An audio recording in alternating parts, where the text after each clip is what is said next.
Ele é o homem mais procurado do mundo. Procurado vivo ou morto. O que o país quer é levá-lo à justiça. O líder de uma rede terrorista mundial. Procurado em cavernas do Afeganistão e em cidades do Paquistão.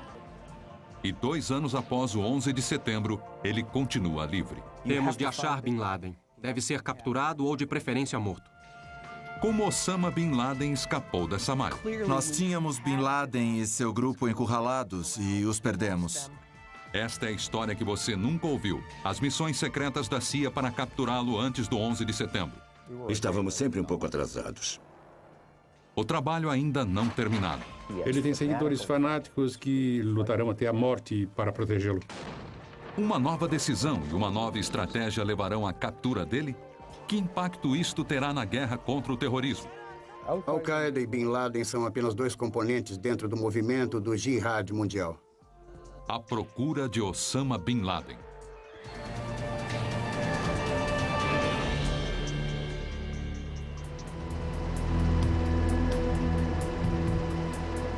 O terreno proibido no leste do Afeganistão, um lugar crítico na guerra contra o terror. Aqui, a 10ª Divisão de Montanha realiza uma caçada, patrulhando os leitos dos rios, investigando suspeitos. Fogo! Preparando-se para encontrar o inimigo.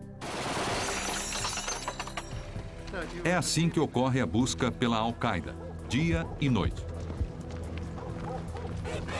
Agora, juntaram-se à caçada membros da Força Tarefa 121.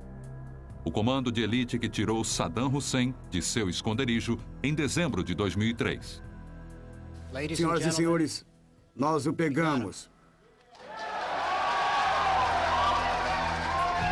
Mas, enquanto as cenas da prisão de Saddam circulavam pelo mundo, o sucesso dos Estados Unidos em capturar um grande inimigo apenas torna o fracasso em capturar o outro mais evidente. Mais de 2 anos depois de 11 de setembro, um homem escapa de todas as tentativas de encontrá-lo. O terrorista mais procurado do mundo, Osama Bin Laden. Ele acha que pode fugir e que pode se esconder. Mas nós vamos pegá-lo. Pode ser amanhã, daqui a 1 mês, daqui a 1 ano, mas vamos pegá-lo. A Al-Qaeda foi tirada de seu santuário no Afeganistão pela invasão americana no final de 2001. Bin Laden sobreviveu ao terrível poder de fogo. Ficou fora de alcance, mas continuou liderando. Se observar o cenário desde 11 de setembro, vimos mais ataques em mais regiões do mundo do que vimos antes. E Bin Laden periodicamente grava mensagens para nos lembrar de sua ameaça. Esta fita de áudio, confirmada como autêntica pela inteligência americana, foi divulgada logo após a prisão de Saddam. Ele diz ao mundo que ainda está livre e instiga os muçulmanos militantes a continuarem sua guerra contra o Ocidente. Desde a captura de Saddam, dúvidas sobre o fracasso americano em achar o líder da Al-Qaeda chegaram ao ponto extremo. Assim que eles decidiram ir atrás de Saddam, membros da inteligência e da força militar acabaram concentrando sua atenção na caçada por Saddam e na possibilidade de uma invasão do Iraque. Como resultado, os esforços que concentramos em Bin Laden e seus seguidores foram afetados. Mas com Saddam preso, há boatos de que o Pentágono esteja planejando uma nova ofensiva para encontrar o líder da Al-Qaeda. E os militares acreditam que logo encontrarão. Diria que Osama Bin Laden, Mullah Omar e Rick Machar representam uma ameaça para o mundo e precisam ser destruídos. Acho que vamos capturá-los no ano que vem. Mas não será fácil. Comparada com a caçada a Saddam, localizar Bin Laden é uma missão extremamente complexa. Com mais de 100 mil soldados no Iraque, num país que é menor que o Afeganistão e num lugar que é totalmente imobilizado contra ele, os Estados Unidos ainda demoraram mais de 6 meses para achar e capturar Saddam Hussein. Então, com 1/10 dessa força num território bem maior, não surpreende que não seja fácil para os Estados Unidos acharem Bin Laden. E ainda existe o terreno. As forças que caçavam Saddam concentraram sua busca numa área relativamente pequena, perto da cidade natal do líder do Iraque, Tikrit. Um grande contraste com a vasta região montanhosa na fronteira entre o Paquistão e o Afeganistão, onde Bin Laden deve estar escondido. É uma região alta, alguns picos chegam a 3.600 metros. É muito íngreme, há desfiladeiros, ravinas e há várias rotas naquela região, feitas ao longo dos anos pelas tribos, clãs e contrabandistas locais para as suas viagens.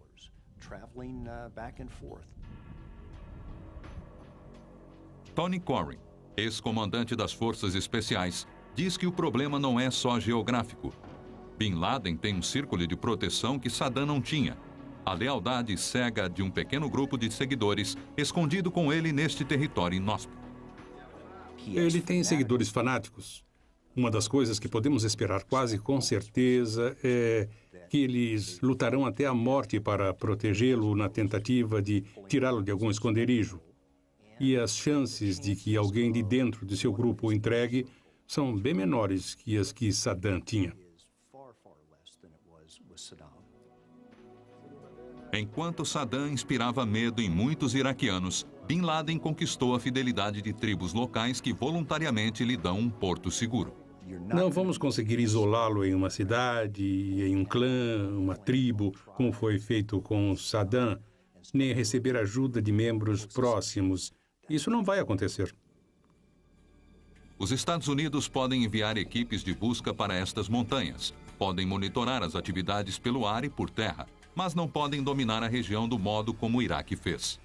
A ideia de que alguém possa controlar este território, principalmente porque ele faz fronteira com dois países, Irã e Paquistão, que não estão sob controle americano, é uma fantasia.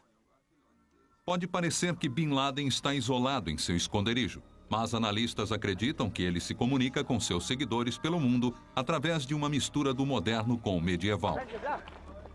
Mensageiros levam recados de Bin Laden em comboios de mula, como estes.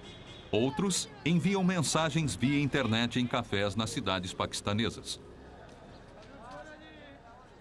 Eles não operam da maneira que imaginamos ser um comboio normal que pode ser detectado por espiões ou pela vigilância americana. Então, eles também reviram seus procedimentos operacionais, já que os Estados Unidos se tornaram cada vez mais eficientes em monitorar suas atividades. A capacidade de se adaptar e de mudar, de ser paciente e disciplinado, de viver no deserto por uma causa, é o que separa Bin Laden de Saddam, um líder que construiu dezenas de palácios para ele. Mas, segundo especialistas em perfis psicológicos, também há semelhanças importantes entre os dois. Ambos sofrem de uma desordem de personalidade chamada narcisismo maligno. É uma pessoa que, por baixo de sua grande máscara, é consumida pela insegurança e passa a vida toda compensando esses sentimentos reprimidos de desmerecimento, de insegurança, com sonhos de glória. Os dois sabiam o que era preciso para se tornar um líder em sua região. É importante salientar que, no mundo árabe, você pode obter bastante afirmação e honra ao desafiar uma força superior. Nisto, Bin Laden se destacou. Ele enfrentou o exército soviético no Afeganistão na década de 1980, expulsando as tropas do país. Com o sucesso deles, isto confirmou que ele tinha um canal direto com Deus. E foi a confirmação para ele de que tinha uma missão especial. Em poucos anos, Bin Laden passou a visar um inimigo diferente: os Estados Unidos. Seu primeiro ataque em solo americano foi o atentado à bomba no World Trade Center, em 1993, um precursor de 11 de setembro. Cada um desses fatos confirmou para os seguidores de Bin Laden que ele tinha uma missão messiânica, designada por Deus. Cada um desses fatos confirmou para Bin Laden que ele era uma pessoa mais que importante. Confirmou seu próprio conceito messiânico. Dá para perceber uma aura de comando quando um líder, bom ou mau, entra num recinto. E ele tinha isso. John Miller é um dos poucos jornalistas ocidentais que entrevistou Bin Laden. Hoje, Miller comanda o setor de contra-terrorismo no Departamento de Polícia de Los Angeles. Ele conheceu o líder da Al-Qaeda no Afeganistão em maio de 1998. Acredito agora, como acreditava na época, que ele fala realmente sério. Segundo Miller, Bin Laden sabe como atingir seu público. Quando Miller perguntou como ele justificava o primeiro ataque ao World Trade Center, esta foi a resposta de Bin Laden. Ele disse, é uma surpresa ouvir uma pergunta dessas vinda de um americano. Vocês, americanos, atacaram Hiroshima e Nagasaki. Não havia mulheres e crianças inocentes lá? Não havia nenhum civil lá? Como uma figura inspiradora entre os muçulmanos militantes, Bin Laden não tem páreo. A magia, digamos assim, da Al-Qaeda e seu líder Bin Laden era reunir outros grupos para refletir além de seus próprios problemas regionais, para refletir em termos de jihad global, um jihad contra os Estados Unidos e o mundo secular democrático.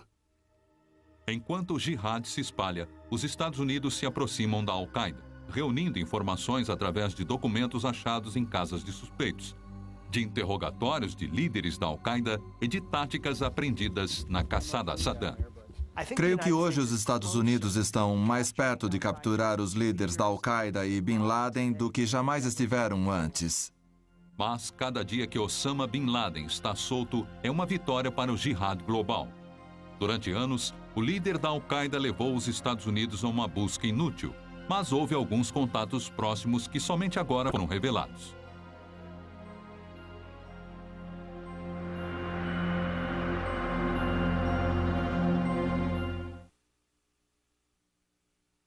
فإن جهاد الأمريكان وإن قتال الأمريكان هو من صميم. Bem antes dele se tornar o terrorista mais procurado do mundo, Osama Bin Laden era procurado pelo governo dos Estados Unidos. Ele era tão procurado que na década de 1990, a CIA tramou uma série de missões secretas dentro do Afeganistão para capturar, sequestrar e até mesmo matar o líder da Al-Qaeda. Havia dezenas de pessoas no governo que eram pagas para tentar capturar Osama Bin Laden. Na época, não sabia disso e nem desconfiava. Steve Coe, editor do Washington Post, é o autor de Ghost Wars, um novo livro que detalha as várias tentativas secretas de capturar Bin Laden. Todas as operações e discussões eram tão divididas e tão secretas por causa do uso da inteligência e dos agentes secretos e outros detalhes operacionais que o povo americano estava totalmente alheio a tudo isso que estava sendo feito. O povo também não sabia que muitas pessoas envolvidas temiam o risco representado por Bin Laden.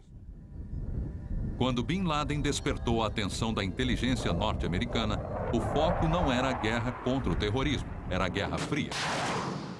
A CIA gastava em segredo bilhões para armar e treinar os Mujahideen, um grupo de guerreiros islâmicos empenhados em expulsar a União Soviética do Afeganistão. Agentes americanos em campo começaram a ouvir sobre um saudita rico que usava o próprio dinheiro para financiar os Mujahideen. Em 1988 e 1989, começaram a dizer que havia um sujeito chamado Bin Laden que dava muito dinheiro para radicais do movimento. E muitos dos comandantes afegãos não se importavam com ele. Um dos agentes era Gary Sharon, que acabou supervisionando a maioria das missões para capturar Bin Laden. Na década de 1990, Sharon não imaginava como Bin Laden se tornaria perigoso. Nós sabíamos que ele era uma peça importante, já que possuía muito dinheiro e era bastante generoso. Mas ele não parecia ser uma pessoa tão ameaçadora assim. Mas Bin Laden já tinha começado uma campanha de terror contra os Estados Unidos. A explosão do World Trade Center em 1993, a explosão do Centro de Treinamento da Guarda Nacional em Riad, Arábia Saudita, em 1995, e a explosão das Torres Khobar em 1996, um complexo de treinamento militar americano em Dhahran, Arábia Saudita. Foi então que a inteligência dos Estados Unidos fez uma ligação entre os ataques e um grupo terrorista ligado a Bin Laden, conhecido como Al-Qaeda. Essa prova só se tornou concreta em junho de 1996, quando um desertor saiu de seu gabinete em Khartoum, foi para a Embaixada dos Estados Unidos e revelou detalhes da organização de Bin Laden. Isso surpreendeu os americanos, que acabaram acreditando que esse homem era mesmo membro do grupo. Bin Laden é exilado da Arábia Saudita e do Sudão. Então, ele retorna para o Afeganistão como convidado do Talibã. O exército fundamentalista islâmico envolveu-se numa guerra civil pelo controle do país. Bin Laden muda com a família para um complexo chamado Tarnak Farms. Era uma propriedade grande, com 40 hectares, perto do aeroporto de Kandahar, e foi dada a Bin Laden por Mullah Omar, o líder talibã. Um lugar para a Al-Qaeda iniciar sua organização. Gary Sharon, na época diretor do escritório da CIA em Islamabad, no Paquistão, recebe ordens da sede da CIA na Virgínia para criar um plano para capturar Bin Laden.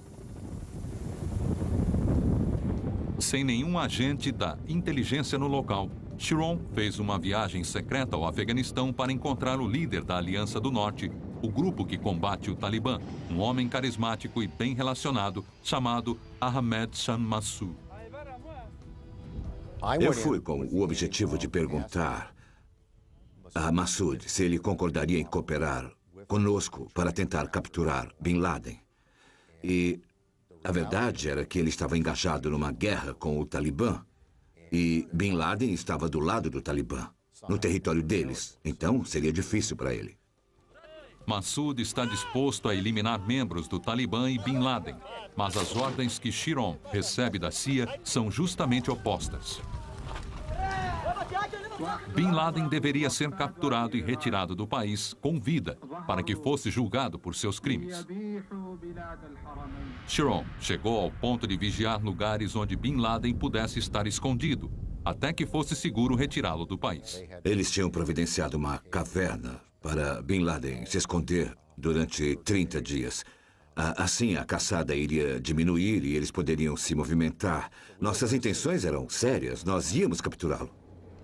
O primeiro plano, em 1997, era sequestrar Bin Laden, enquanto ele estivesse na estrada saindo ou voltando para Tarnak Farms. Agentes afegãos ficaram vigiando a propriedade, mas não puderam prever quando Bin Laden iria sair ou chegar. O problema que tivemos e que prejudicou muito a caçada a Bin Laden foi a falta de uma informação precisa de quando ele ia sair. Ele era um homem reservado na época e ficou ainda mais reservado depois disso. Mas não havia ninguém infiltrado no círculo dele. Um segundo plano foi elaborado para invadir Tarnak Farms e capturar Bin Laden lá. Mas a vigilância mostra que o local é habitado por mais de 200 pessoas, entre elas famílias com mulheres e crianças. Os líderes da CIA acharam melhor não contar isso ao presidente. Havia uma grande chance de fracassarmos e de transformarmos aquilo em um verdadeiro massacre das pessoas. Enquanto a CIA não consegue se aproximar de Bin Laden, John Miller consegue marcar uma entrevista com o líder da Al-Qaeda em maio de 1998. Miller testemunha em primeira mão a lealdade e a devoção extremas de seus seguidores. Estando no acampamento há alguns dias e conversando com alguns homens do grupo dele, homens armados com uniformes militares, e ao ver como eles interagiam, que todos estavam dispostos a morrer por ele. Isso era claro. Durante a entrevista, Bin Laden não só declara guerra contra os Estados Unidos.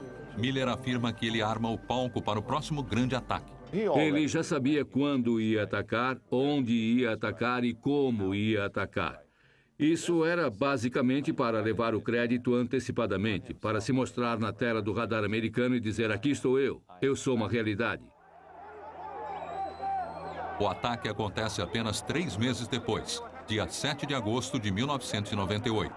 Caminhões-bomba explodem, com minutos de diferença, nas embaixadas dos Estados Unidos no Quênia e na Tanzânia, matando mais de 300 pessoas e ferindo 5 mil. 2 semanas depois, o presidente Clinton ordena ataques de mísseis contra os campos da Al-Qaeda no Afeganistão e uma suposta fábrica de armas químicas no Sudão. Também há novas ordens para a CIA. O presidente Clinton assinou uma série de ordens secretas permitindo e exigindo que a CIA fosse atrás de Bin Laden de diversas maneiras. Eles tinham permissão para montar operações de captura e para matá-lo durante a prisão, se fosse necessário. Mas, agora, Bin Laden sabe que é um alvo. Ele sai da Tarnak Farms e começa a se mudar diariamente. Ele chegou a ficar nesta casa de 20 cômodos, perto de Cabul. Um oficial afegão diz que Bin Laden dormiu neste quarto. Esse é o quarto principal. Ele ficou aqui, Osama Bin Laden. Protegido por 20 guarda-costas. Para Gary Chiron, uma informação precisa era mais difícil de conseguir do que nunca. Estávamos sempre um pouco atrasados. Sabíamos onde Bin Laden estava ontem, mas não sabíamos onde ele estaria hoje. E conseguimos isso usando todo o mecanismo que podíamos, cada sinal vindo dos satélites e de informações de agentes.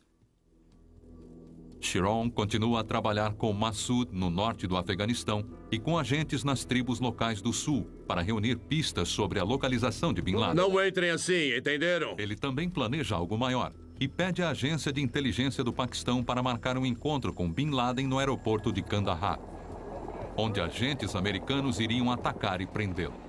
Os paquistaneses não precisariam aparecer. Eles só teriam que marcar um encontro com Bin Laden. O chefe da inteligência paquistanesa na época considerou a proposta da CIA e depois respondeu dizendo que não poderia fazer.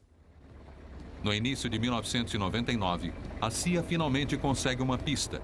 Agentes infiltrados nas tribos viram Bin Laden usando um falcão para caçar, com um grande grupo de pessoas perto de Kandahar. Sabíamos que Bin Laden estava lá em um daqueles acampamentos e enviamos nosso pessoal para lá, que achou o acampamento. Instalamos um sinalizador GPS perto e para que nossos satélites pudessem determinar se aquele era o acampamento do qual os agentes falaram. Chiron diz que a CIA planejou invadir o acampamento, mas os satélites de vigilância revelaram que o local também era usado por oficiais dos Emirados Árabes Unidos, país aliado dos Estados Unidos. Os oficiais de Clinton disseram que a informação não era suficiente para autorizar um ataque. Mas Chiron afirma que o verdadeiro temor era o problema diplomático que isso poderia causar. E isso, eu acho, foi o que realmente feriu mais do que Tarnak, porque nós achávamos mesmo que ele estava lá. E nós achávamos que iríamos matá-lo. Mas não aproveitamos a chance. Mesmo com Bin Laden sempre se mudando, isto não impediu os ataques. Em outubro de 2000, o USS Cole, um contratorpedeiro americano, é bombardeado enquanto reabastece no Iêmen. 17 marinheiros americanos morrem. Enquanto a CIA não conseguia penetrar no grupo de Bin Laden, agentes de Massoud começaram a penetrar na infraestrutura da Al-Qaeda e a identificar possíveis renegados. Estávamos começando a ter algo mais concreto. O objetivo era capturar um deles e trazê-lo para nós. Dizemos ao prisioneiro, sabemos quem você é e será preso. Queremos que trabalhe para nós. Mas sem que Chiron soubesse, Bin Laden tinha se infiltrado no grupo de Massoud. No dia 9 de setembro de 2001, 2 homens-bomba da Al-Qaeda, passando-se por jornalistas, conseguem assassinar o líder da Aliança do Norte. A morte de Massoud é um prelúdio dos ataques que aconteceriam 2 dias depois. Dia 11 de setembro, o dia que transformou a caçada por Osama Bin Laden de uma série de missões secretas em uma verdadeira caçada humana.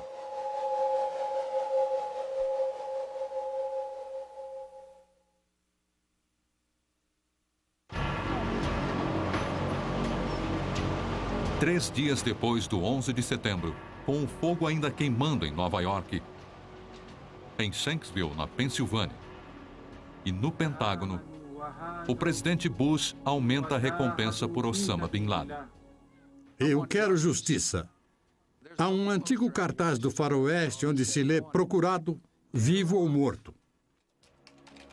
Talvez ninguém queira mais isso do que Gary Chiron, o ex-diretor do escritório da CIA.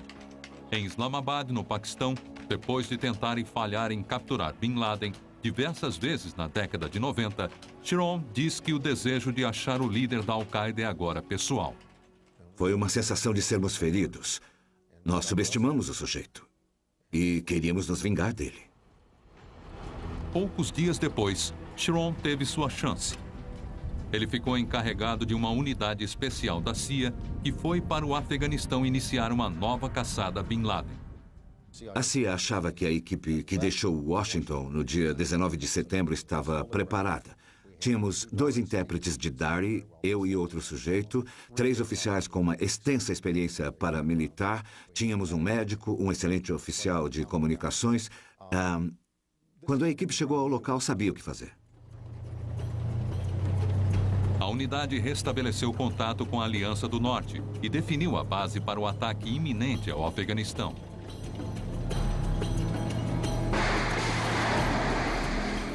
A Operação Liberdade Duradoura começou dia 7 de outubro de 2001, com uma violenta operação aérea cujos alvos eram os acampamentos da Al-Qaeda e as forças do Talibã que tinham apoiado Bin Laden durante anos. Em pouco mais de um mês, o inimigo foi dispersado e tropas da Aliança do Norte entraram na capital, Cabul. Os homens foram recebidos como libertadores e heróis. Mas enquanto a operação seguia para a fronteira leste, Bin Laden continuava desaparecido. Foi naquele momento, eu acho que, talvez devido à nossa vitória rápida ao derrotar o Talibã e dominar Cabul, ficamos confiantes demais sobre nossas habilidades de cercar as forças remanescentes da Al-Qaeda e capturar ou matar Bin Laden. A perseguição apontava para Tora Bora, onde Bin Laden e mais de 1000 combatentes da Al-Qaeda estavam supostamente escondidos em um complexo de cavernas e túneis, nas montanhas da fronteira com o Paquistão. Achamos que ele está no Afeganistão. Estamos atrás dele e ele está se escondendo. Ele não quer que nós saibamos onde ele está. Pedimos ajuda a quem possa colaborar. Os Estados Unidos atacam Tora Bora com um intenso poderio aéreo, acertando as fortalezas com bombas guiadas e outras munições. Mas apenas algumas centenas de soldados são enviados no ataque por terra, deixando a maior parte do combate para as forças afegãs. Há uma grande frustração, principalmente entre as forças de operações especiais, por não terem permissão de ir atrás da Al-Qaeda e de Osama Bin Laden. A campanha por terra não tem apenas poucos homens. Ela vem do oeste, deixando rotas de fuga a leste, através das montanhas e para o Paquistão. A melhor oportunidade para capturar Bin Laden acaba escapando. Muitos dos militares com quem falei em CENTCOM disseram que, se pudessem fazer de novo, eles colocariam uma força militar americana para poder bloquear do outro lado com a cooperação do Paquistão. Isso nos permitiria capturar Bin Laden e os outros membros de sua liderança. Não só Bin Laden escapa, como ele desaparece em uma zona fronteiriça dominada por tribos locais. Uma área onde até os militares paquistaneses evitam ir. Bin Laden torna-se um criminoso em uma terra que não tem lei. Assim que Bin Laden e 6 líderes remanescentes conseguiram escapar para o Paquistão, eles foram parar numa área na qual, em vários aspectos, é mais vantajosa para eles do que era o Afeganistão. O abrigo de Bin Laden certamente mudou nas dimensões e mudou em sua natureza. Não existe um governo hoje que forneça abrigo oficial para a Al-Qaeda e os combatentes árabes. Mas a verdade é que ainda existe uma vasta área naquela parte do mundo que não tem governo e aonde a Al-Qaeda pretende se desenvolver. A região apresenta não apenas desafios logísticos, mas também culturais. Isso pode explicar por que a recompensa de $25 milhões pela cabeça de Bin Laden não obteve nenhum resultado. Perguntamos às pessoas no Afeganistão o que elas fariam se tivessem $25 milhões. Um homem disse que compraria o dobro de balões para vender nas ruas. Outro disse que compraria alguns burros para sua fazenda. Em um lugar onde $20 é uma pilha de dinheiro dessa altura, quando você faz a troca, a quantia de milhões de dólares não tem um significado especial. Embora os Estados Unidos estejam frustrados com a fuga de Bin Laden, o Comando Central aprendeu muitas lições em Tora Bora. Aqui é Kandahar. Em março de 2002, outra fortaleza da Al-Qaeda é descoberta nas montanhas ao sul. Desta vez, mais de 300 soldados da coalizão cercaram a área durante a Operação Anaconda. O inimigo é cercado. Uma ênfase maior também ocorre no uso das forças de operações especiais. Soldados de elite do Exército, Marinha e Aeronáutica são treinados para ir atrás de HVTs, alvos de alto valor. As Forças Armadas recebem 2 ordens distintas, conhecidas como campanhas branca e preta. O que existe é um tipo de combinação, uma campanha branca ou aberta que vinha do oeste e tentava fechar todas as saídas para as atividades da Al-Qaeda e do Talibã em Waziristan e no leste do Afeganistão. E uma campanha preta, uma missão secreta que vinha do oeste, que é mais uma caçada humana na tentativa de realmente localizar as pessoas da Al-Qaeda. As equipes não são apenas conhecidas por suas habilidades, mas também pela capacidade de reagir rapidamente. Algumas informações podiam ser bastante precisas, mas também eram perecíveis. Então, a capacidade de usar a informação, avaliá-la, bolar um plano rapidamente e então atingir o alvo era uma tarefa muito sensível. A resposta rápida tem resultado no final de março de 2002, quando as forças de operações especiais capturaram Abu Zubaydah, o terceiro homem mais importante da Al-Qaeda, durante uma missão no Paquistão. A prisão é uma de muitas que ocorreram nos meses seguintes e destaca a importância do Paquistão como um parceiro estratégico na guerra contra o terrorismo. Pelo menos 500 homens da Al-Qaeda foram presos no Paquistão, com total cooperação do governo e do serviço de inteligência paquistanês. Isso ocorreu em áreas habitadas, nas cidades. É nas áreas das tribos que temos dificuldade. E Bin Laden é esperto bastante para ficar lá. Embora Bin Laden continue a enganar as forças americanas, ele parece estar confinado em uma região relativamente pequena. O caminho está estreitando. Nós desmantelamos a organização. Ainda estão ativos. Eles têm células em outros lugares. Mas essa estrutura, nessa área da fronteira entre o Paquistão e o Afeganistão, está ficando cada vez menor para eles. Mas enquanto o caminho se estreitava, os militares também se preparavam para uma provável guerra com o Iraque. O Pentágono foi obrigado a planejar campanhas em 2 frontes diferentes. Alguns veem os militares e as pessoas da inteligência como sacos de dinheiro sem fundo, de onde você sempre pode sacar.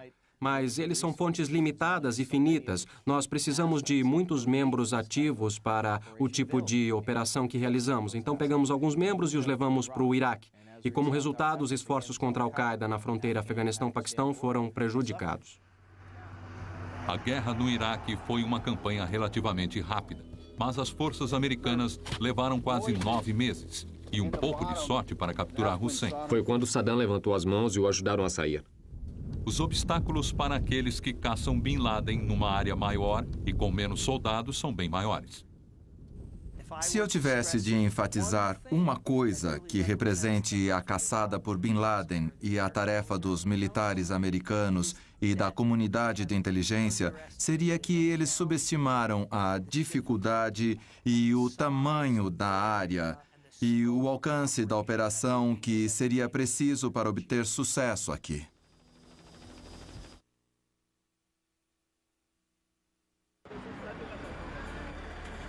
Janeiro de 2003. A polícia espanhola realiza batidas em Barcelona, invadindo casas na busca por suspeitos da Al-Qaeda. 19 pessoas são presas. Do Paquistão até a Arábia Saudita, operações como esta encontraram mais de 3.000 suspeitos.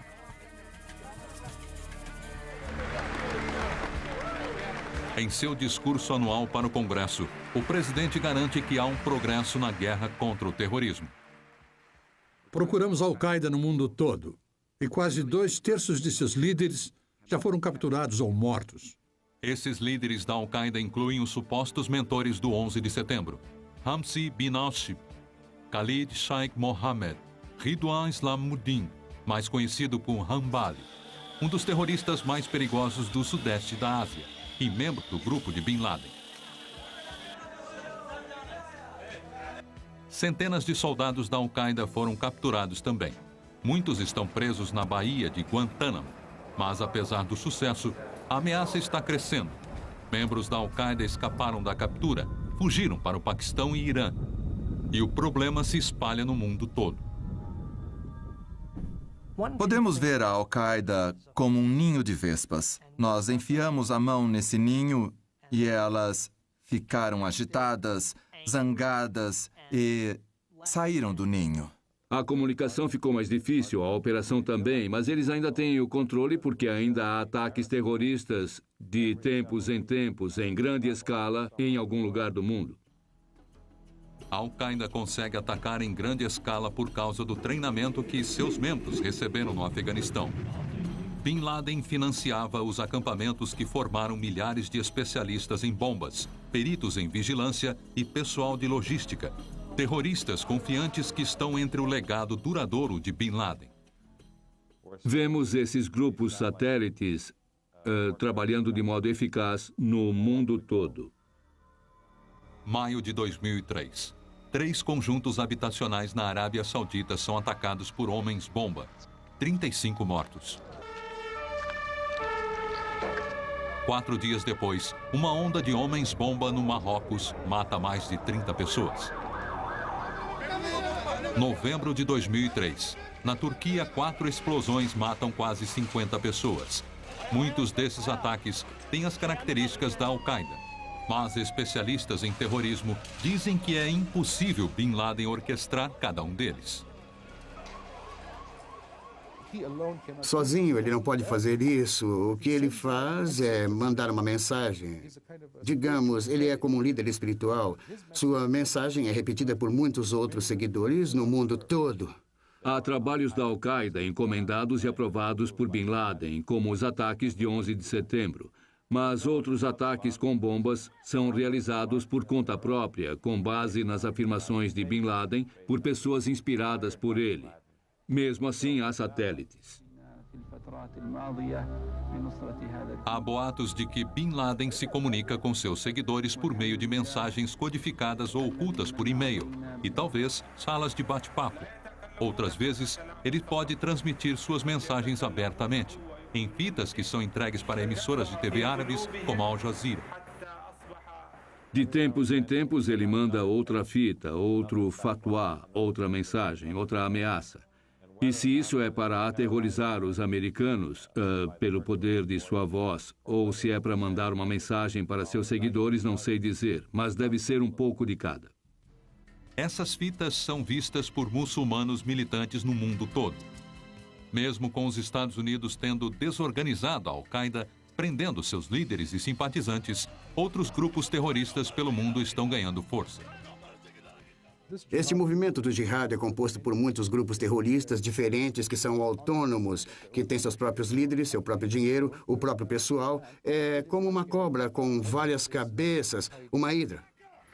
O sinal mais visível dessa hidra talvez esteja no Iraque, com um ataque constante contra soldados americanos e os iraquianos que trabalham com eles. Alguns analistas acreditam que os homens-bomba e outras táticas parecem obra da Al-Qaeda ou de grupos inspirados por ela. Agora temos uma presença muito significativa do Al-Qaeda no Iraque. É uma tremenda ferramenta de recrutamento e você pode ver muitos mujahideen e outros defensores do jihad indo para o Iraque para tentar atacar os Estados Unidos. No início de 2004, oficiais americanos em Bagdá acharam provas das intenções da Al-Qaeda no Iraque. Um documento escrito por um agente chamado Abu Musab Zarqawi. No documento, Zarqawi fala com os líderes da Al-Qaeda, pedindo ajuda para explorar as divisões do Iraque e promover a guerra civil lá. A estratégia deles é uma guerra sectária para provocar derramamento de sangue e desmembrar o país. Embora não haja provas concretas de que o Iraque foi um ponto de origem de atividades da Al-Qaeda na época de Saddam, há uma opinião geral de que a invasão americana teve consequências involuntárias. Isso dá ao movimento do jihad global um apelo de reagrupamento. E a Al-Qaeda e seus afiliados acreditam que podem fazer conosco no Iraque o que não conseguiram no Afeganistão após o 11 de setembro. Criar uma situação na qual vamos acabar perdendo nossos soldados regularmente, nossa determinação política será desafiada e a população no Iraque vai acabar se virando contra nós.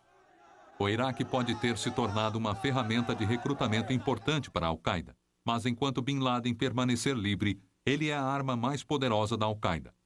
Sua imagem é mais eficaz do que qualquer bomba em sua capacidade para inspirar milhões.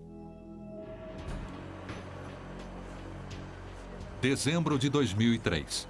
O medo de uma nova onda de terror assola o território americano, assustando a nação. Relatórios da inteligência revelam altos índices de conversas suspeitas. O Departamento de Segurança Nacional aumenta o sinal de alerta no país de amarelo para laranja, o segundo nível mais alto. Os indicadores estratégicos revelam que o desejo contínuo da Al-Qaeda de realizar ataques contra nosso país pode estar maior agora do que em qualquer momento depois do 11 de setembro. No ano novo de 2004, cientistas são enviados em segredo para 6 cidades americanas diante da ameaça de um ataque à bomba. Diversos voos internacionais com destino aos Estados Unidos são proibidos, aumentando o nervosismo. A informação que temos indica que extremistas estrangeiros vão antecipar alguns ataques que eles acreditam que serão iguais ou superiores aos ataques que ocorreram em Nova York, no Pentágono e na Pensilvânia.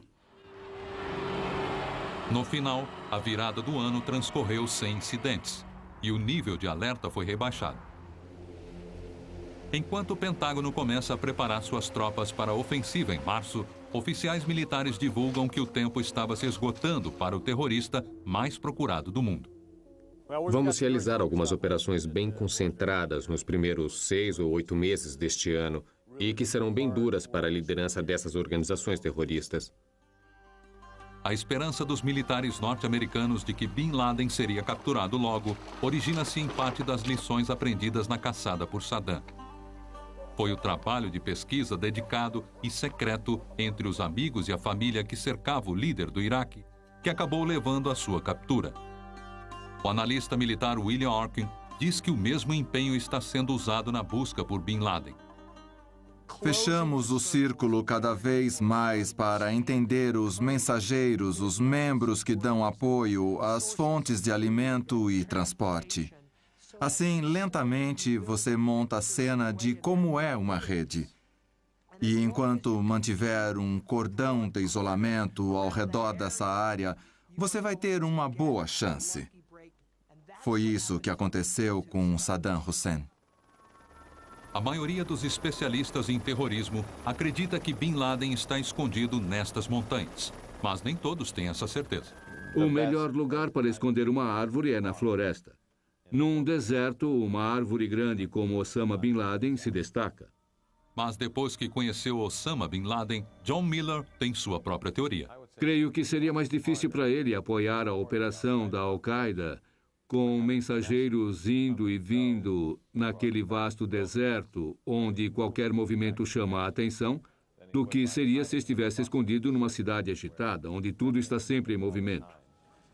Para sustentar essa teoria, Miller diz para observarmos onde os líderes da Al-Qaeda foram presos, não em cavernas do Afeganistão. Abu Zubaydah foi encontrado numa cidade paquistanesa de porte médio. Ele era o principal agente de viagem e recrutador de treinamento da Al-Qaeda.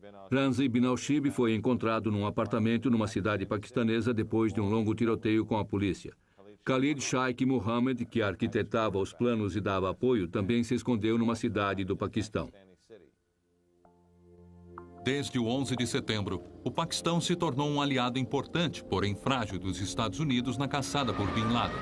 Unidades do exército paquistanês têm atuado nas áreas montanhosas que fazem fronteira com o Afeganistão, fazendo o que podem para patrulhar este território hostil. Somos muito eficientes nisso e estamos de olhos e ouvidos bem abertos.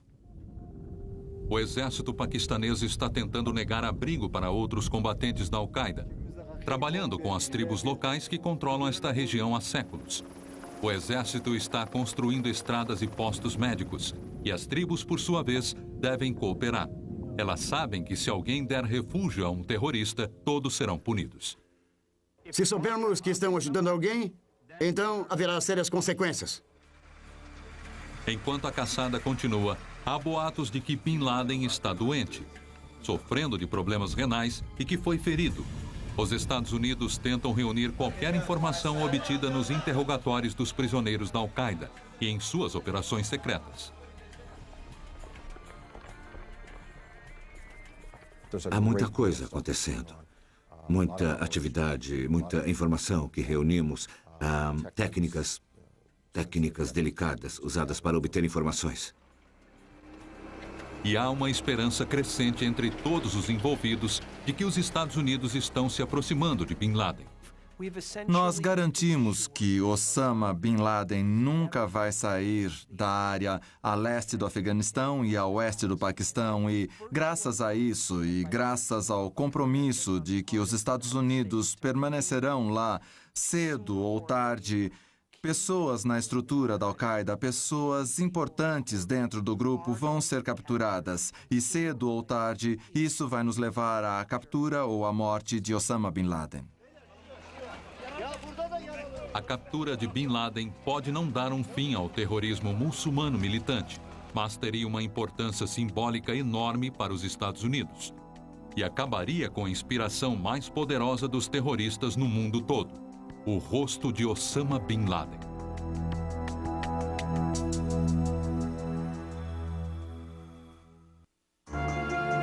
Versão brasileira Clone.